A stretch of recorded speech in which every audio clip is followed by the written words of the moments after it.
And now black can capture this c4 pawn by d takes c4. This is because after queen takes c4, now black can attack this queen again by playing b5. Okay, and after queen to d3, and after this black can bring his bishop to e7 so that he can go for castle, and clearly you can see that black will be better, whereas white isn't completed his development yet. But in the actual game, after queen to d3, he decides to develop his knight to d7.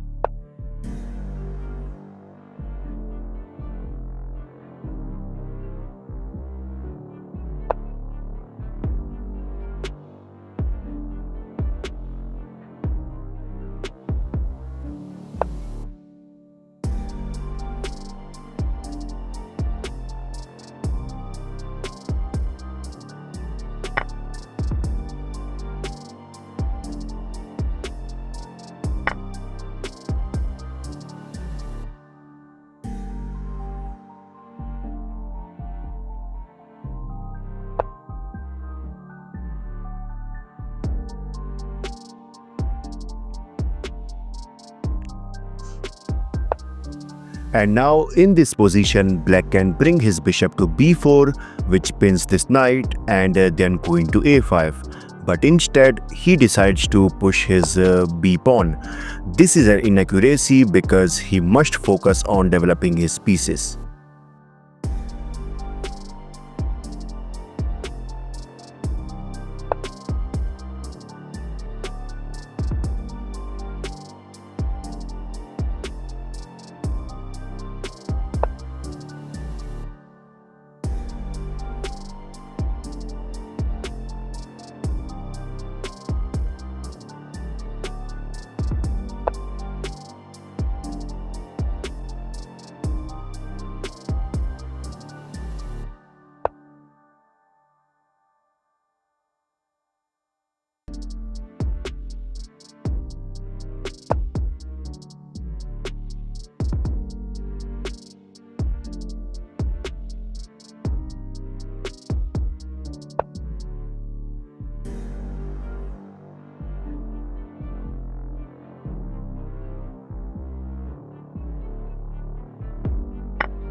And after that, black brings his rook to c8, which attacks this c pawn. And now it's better for white to just push it further so that he can attack this bishop on b7. But instead, Pragg decides to bring back his bishop to b3 to e3, which blocks his own piece, as well as covering the defense of this e4 pawn, which is defended by this queen.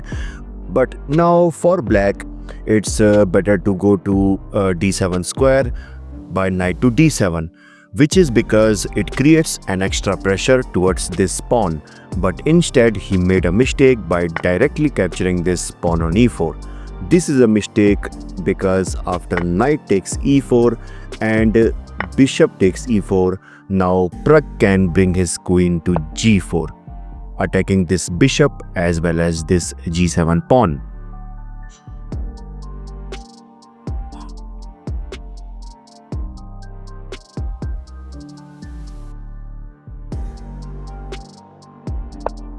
And here, note one thing, that white can't capture this g7 pawn. This is because suppose if queen takes g7, now black can play bishop to f6, attacking this queen as well as this b2 pawn. And so that's why white has to move his queen, but after that bishop takes b2. And here you cannot play rook to b1, which first of all attacks this bishop. But now black will give a check by his bishop, and white is forced to move his king to this e2 square, and after that queen to a5, which attacks this a2 pawn, which cannot be defended. And clearly you can see that black is winning. But in the actual game, after bishop to b7, instead of this move, he must consider this amazing move, which is rook to d1, attacking this queen.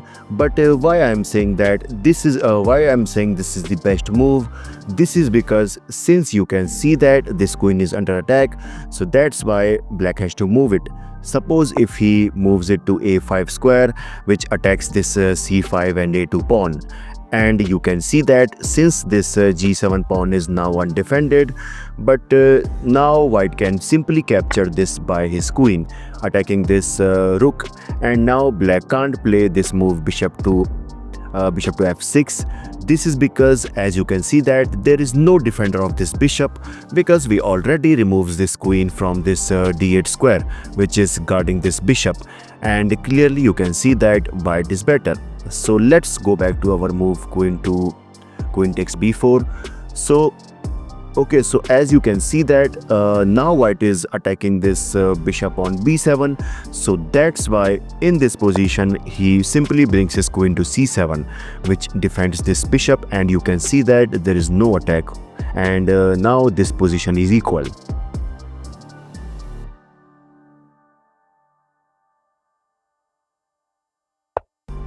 Maybe he wants to create an escaping square for his king.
Guys, here instead of queen to f5, in this position here black must consider queen to h5, so that he can create some pressure towards this h2 pawn. After this, so currently black is attacking this queen, and after this queen moves, black can go for this bishop to e5, so that he can create immense pressure towards this h2 pawn.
And now you can see that this is too late for black because now Prag instantly pushed b4. He wants to go for b5, which attacks this bishop.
And now white must focus on pushing these strong pawns, but instead he decides to bring back his bishop to g1. This is because maybe he wants to stop this move queen to h2, but it creates a weakness. This is because in the next move, Sindarov finds a beautiful move, which is bishop to e4. He sacrificed his bishop and he is also attacking these rooks. And here white cannot capture this bishop on e4.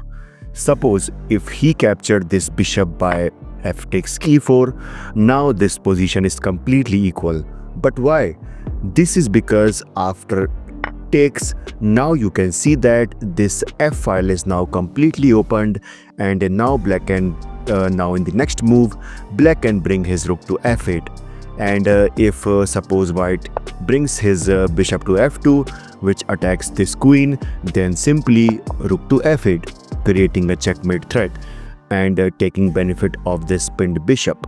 And and to defend this, the only move is queen to e1. And now black have multiple options to continue this game, like e3, which attacks this bishop, or bishop to d4, which creates immense pressure towards this f2 bishop.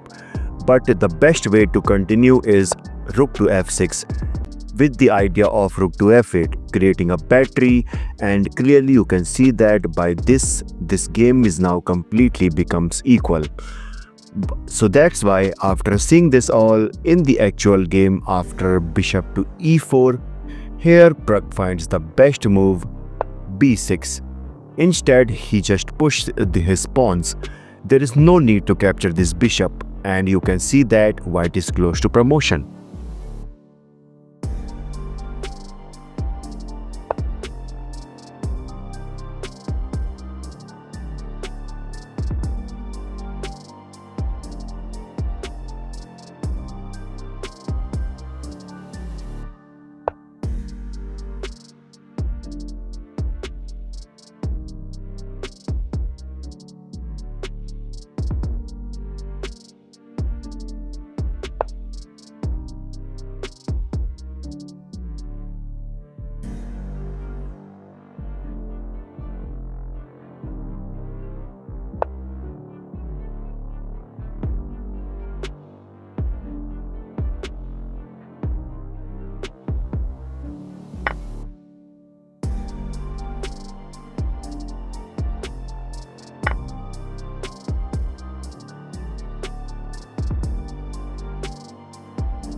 And in this position, the final move by Prag is queen to c5. And in this position, Javokhir Sindarov resigned. This is because clearly you can see that now white is threatening to capture this bishop, as well as he is very close to promote his pawns. And as you can see, black can't stop these two threats at the same time. And suppose if he protects his bishop by queen to f4, which also creates a pressure towards this c7 pawn, then simply rook to c1. And in the next move, white will bring his bishop to a6, which attacks this rook. And if black decides to attack this queen by his bishop, simply queen to c6, and yeah, game over. Please like this video and also make sure to hype this video so that we can bring this to the hype section. This is your host Bison signing off. Bye bye.